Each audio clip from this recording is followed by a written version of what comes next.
The OnePlus 12 is shaping to be one of the biggest upgrades in years, boasting a larger display, triple camera system complete with a longer 3x telephoto camera, Snapdragon 8 Gen 3 chip and speedy 80-watt wire charging. Wireless charging also makes a return, which simply adds more value to its already outstanding package. After one cursory glance at the OnePlus 12, I almost mistook it for the OnePlus 11 because it bears a strong resemblance to last year's flagship, complete with the same circular hump featuring the rear cameras. What I still love about the OnePlus 12 design is its ability to maintain a clean look, thanks in part to how the rear textured casing repels smudges. Other changes to the design include a repositioned alert slider that's moved from the right edge to the left, a front-facing 32-megapixel camera is now centered on the display, and the addition of the most peculiar thing on the OnePlus 12, an IR blaster fashioned into the top edge. It's been years since I have seen one, but to find one here means from utility from this value flagship Android phone. The only complaint I have about the OnePlus 12 design is that it feels a lot more dense this time around, while also making the phone more top-heavy. Sure, the added weight certainly gives it a substantial feel in my hand, but I don't even want to imagine what all the added weight could do if it accidentally smacks the floor.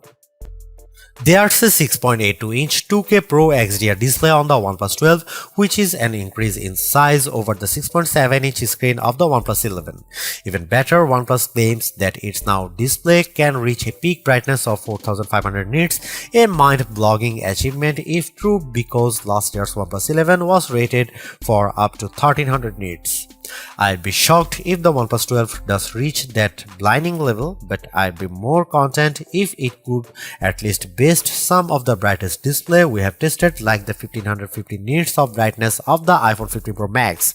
We'll find out later when we can get the phone in front of our light meter for reading. Aside from that, I still like how the edges of the OnePlus 12 are curved ever so slightly to better wrap around my hand more comfortably. I have previously talked about the biggest stigma that has followed OnePlus phones since the very beginning, how OnePlus often hypes the camera in its flagship only to have them underperform compared to rival devices. However, that could change with the OnePlus 12. The new phone comes armed with an 4th gen Hasselblad camera for mobile system that consists of a main 50-megapixel camera, 48-megapixel ultrawide and a 64-megapixel periscope camera with 3x optical zoom. The latter step above the OnePlus 11's 32-megapixel 2x telephoto camera, but I suspect its telephoto abilities will be boosted with the help of computational photography and the phone's 6x sensor zoom. In fact, it's very similar to the OnePlus Open's telephoto camera with 3x optical zoom, which I have found to deliver excellent results that rivals the 5x optical zoom of the Google Pixel 4. I am very optimistic about all the upgrade camera hardware of the OnePlus 12. With its 4th generation Hasselblad camera for mobile, it should produce professional grade portraits, though head-to-head testing with other top camera phones will tell the tale.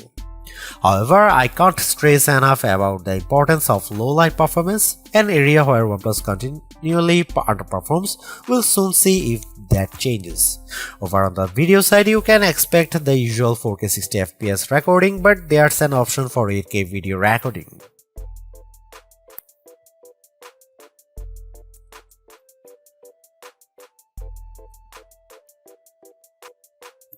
I am already excited about the OnePlus 12 because it could be the perfect affordable flagship I have been waiting for. OnePlus has often proclaimed its premium devices as flagship killers, and I think that still stands given the listed OnePlus 12 specs. However, I will save judgment once an actual price is revealed and we can gather a better sense of the phone's value. Beyond the price, the OnePlus 12 design looks sleek and it feels solidly built, but most of all, I'm eager to see how its upgraded cameras perform. It's the one thing that will define whether or not the OnePlus 12 can eclipse its chief rivals and finally take the crown as the best phone. I am hopeful because the OnePlus Open proved me wrong when I had a chance to test that phone. Maybe history can repeat itself this time.